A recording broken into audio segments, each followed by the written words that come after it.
Bueno, tenemos la fortuna de tener hoy aquí a Kevin Lynskey. Es un alto funcionario de los Estados Unidos con muchísima experiencia.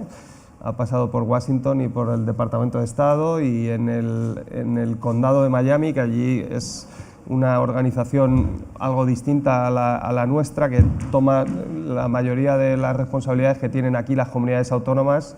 Él ha sido durante muchos años el responsable del puerto de Miami, ¿no? You were in the port, ¿no? Y en este momento es el máximo responsable de agua del condado, y en un condado que cuando tú llegas a Miami en avión lo que ves es agua, ves el mar, pero cuando miras a la tierra también hay agua, ¿no? Es una zona pantanosa y, ¿no? Están los Everglades, que es la zona más bonita, pero incluso cerca de la ciudad ves grandes embalses y grandes pantanos de agua. Entonces ellos están muy concienciados con el cambio climático. Nos va a contar su caso y siempre nos gusta en el foro tener casos reales de alguien que está gestionando de verdad el caso. Hemos tenido casos europeos, casos de California, que vino San Francisco también. Hemos tenido América Latina y hoy tenemos la oportunidad de tener a la ciudad de Miami, así que thank you, Kevin, for being here. Thank you for having me. It's my time. Oh, I have two microphones. That's going to sound good. Hi, good afternoon. Kevin Lynskey again. I have to make the obligatory apology of being in Spain and not speaking Spanish. My mother-in-law speaks Spanish. My wife speaks Spanish. My kids say bad things about me in Spanish, and yet I do not know what they're talking about. So I'll start off with that. And the second apology is I realize I stand exactly in between you and lunch. So I will speak quickly. I just want to talk about three things, and they all interact. The first is two long-term trend lines in the United States that are very important to understanding how and where we invest in water and wastewater services. The second, and I'll try to plow through it quickly, is how we govern water in Florida, very interesting place. And the third, it's about my department, which struggles with both of these issues. So the first thing I'd like to tell you is 1975 was a very interesting year. It was the last year I was city champion in tennis, but that's not why I talk about it. But 1975, the United States had a population of about 220 million, and something interesting happened that year in water. You fast forward 40-some years, the population is 330 million. So we have added, in that period of time, the equivalent of all of Germany and Spain to our population, just in that brief period of time. And I want to ask you a question. It's the only question I'm going to ask you. So our population grew 50%. By show of hands, I'm going to ask you, how many of you think our water use went up about 75%? How many think it went up about 50%? And how many think it went up about 25%? All right, so how many people think the water use in the United States went up by 75%? All right, good guess. How many consistent with population, 50%? Okay, how many think it went up by 25%? Not a taker. So don't take this the wrong way, right? It's shocking you don't know the answer or something close to the answer. The answer is 0. We have added Spain and Germany into the United States in the last 40 years. The most water we ever used from fresh water withdrawals was 1975. From then on, we have flatlined. Because we flatlined, we've had to make almost no investments in water. Everything has become more efficient. The economy of the agriculture has become more efficient, and people's homes have become more efficient. It's kind of a shocking thing, but I'm going to circle back to that to tell you why that's also, sometimes good things can become problems on the back end. The second thing I just want to talk about briefly is Florida, because you have to understand the water picture really locally ever to understand what the water issues are for that area. So in Florida, we are among the 5 rainiest states in the country. Every year we're in the top 5. And in Miami, we're always in the top 5 for rainiest cities in the entire United States, excluding a couple cities in Hawaii that fundamentally are rained on every single day. That environment has been very interesting to manage. So most of water resource management in Florida's history is about getting rid of fresh, beautiful, clean water. There was always too much of it. If you go to my county, we live in a zone of about 400 to 500 square miles. But the county's 2,000 square miles.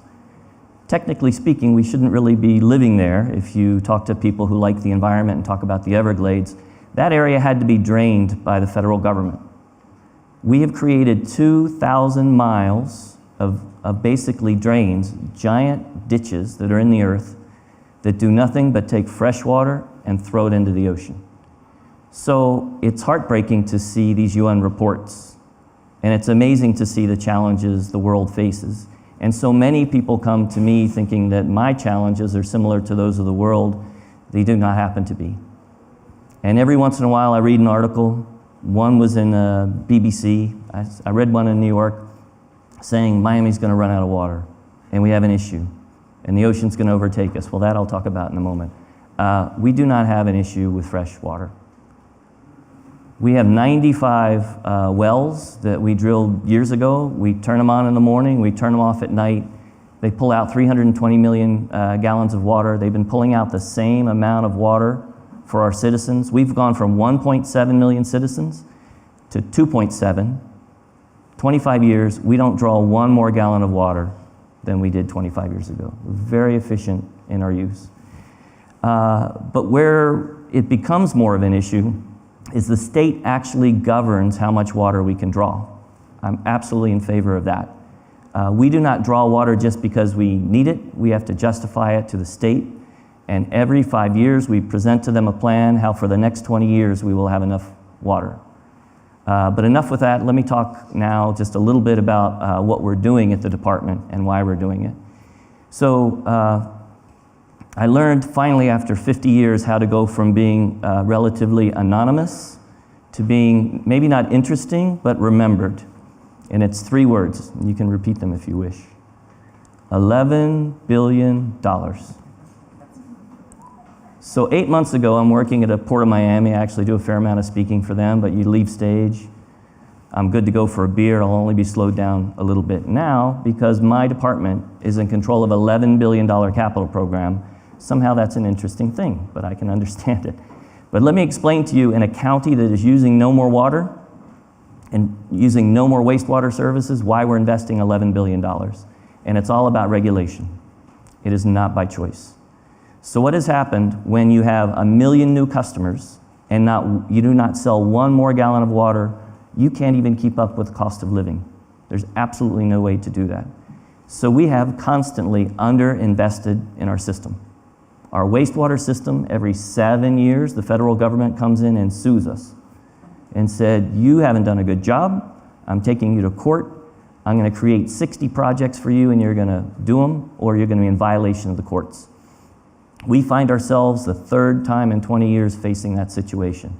And we're spending $2 billion to upgrade all our wastewater plants and to fix a lot of pumps. We have over 1,000 pumps that move our wastewater through the system, and it's an awful lot of energy, time, and money keeping those pumps running properly.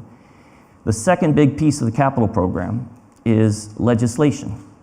And this legislation, so I'm not in Florida, so I'll tell you what I think of the legislation, because in Florida I can't really tell you what I think of the legislation. It tells us that by 2026, we no longer can take our treated wastewater and put it 3 miles out into the ocean, where it hits a strong current, and 96% of the time it just goes straight out to sea. We have to spend several $billion to drill 30 holes into the ground in pipes that are 96 inches across to put all our wastewater in what's called the Boulder Zone, in the hope that it will never come up again. It was a decision made in a state capital that is completely driving my capital plan. It was not a decision made locally. So it's been very interesting to run a program where you're not sure that that investment is really what you would have ever done if you were trying to help the environment. But I'll kind of keep it at that. It's an amazingly large investment. Across the United States, all other systems can treat their wastewater and put it in the ocean, but we can't do it in South Florida anymore. So that's a big driver of the system. What you won't see in this giant capital plan of $11.4 billion is many investments in water. really less than 15% of our investments are going into water. We just are given an allocation by the state. We basically turn on a pump. The water is extraordinarily clean, and it's quite plentiful. As I said before, it's a very unpopular thing to say in any environment, but we have so much water that we let it go into the ocean. So for us, even though we use no more water, we tell people conserve water, don't take a long shower, change out your appliances. We do all these things in good faith, but at the same time, we have canal systems that take the water and throw it in the ocean. Very interesting place to manage water. A lot of politics involved. Maybe just a last thought. I think I was asked to talk a little bit about sustainability. Okay, so Miami, where many of you hopefully have been there, it's not very far above the Atlantic Ocean. So the average height of our land, give or take 5 feet above ocean if you're in a high spot. So my home happens to be on a high spot because it was where the Indians, for about 600 years, sold all their fish and shellfish. And so it's built up on a mound. It's a great place to live. I'm good to go for about 100 years. The rest of the community, maybe not so much. So sea level rise, in order to address it for our department, we've gotten together with 4 surrounding counties. We've come up with one single projection for sea level rise. We've taken the worst case scenario that has come out of multiple projections, and every time we replace an asset, we look to see what is the life of the asset and what is the worst case scenario for sea level rise by the time that asset reaches its useful life. And then we build according to that plan. The good news is, as we're doing all these new investments to comply with a federal court case, we are doing so educated by this sea level rise plan. So that's about it for me, unless you have some questions. Quite compact, right? You can say some words. Thank you. Thank you, Kevin. I love US people because always are very efficient using the time, and they don't like to lose time. No, you have in the big amount of the investment that you have to do. No, you did tender before, and no, that was not very well.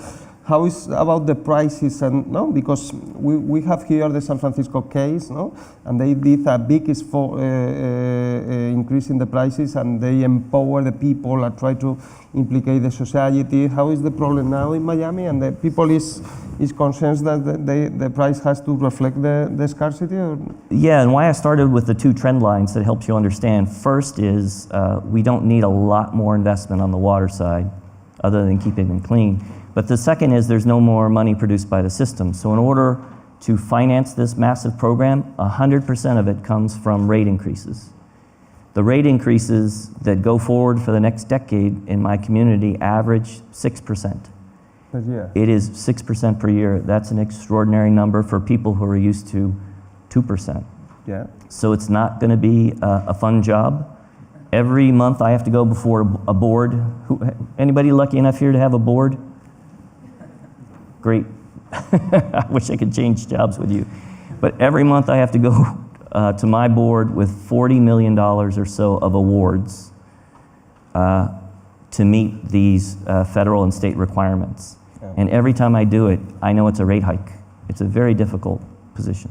And what kind of investment you need? No, you have a problem with the seawater that is introducing in the city, no, and after 2 in desalinization, and no, what kind of investment are you waiting and expecting? So this is not easily understood without a map, but I will do my best.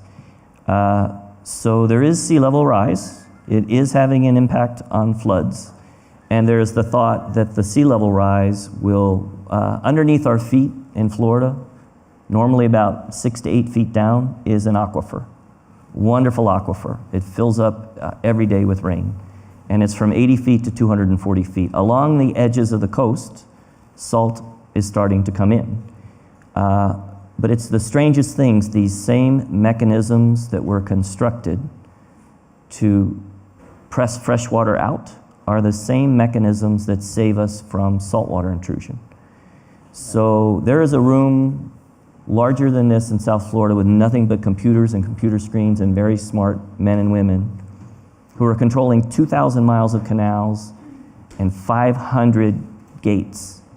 And they have measurements all along the saltwater front. Yeah. And they play a game every day. Like in Holland, no? Or something like that. Very similar, but they have better long-term solutions.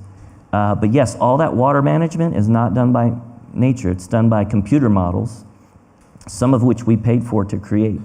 But for the foreseeable future, for 30 years, saltwater intrusion is only happening in one part of the county. Even under the worst case condition, 95% of my supply for our department is safe. So it is a problem for the future. We're going to invest to make sure that that 30 years becomes 100, Yeah. but right now it's safe. Okay, I think we are going to finish now because people is expecting to have lunch, no? Thank you very much. And, Thank you. Appreciate it. I think, thank you for coming. Thank you for having me.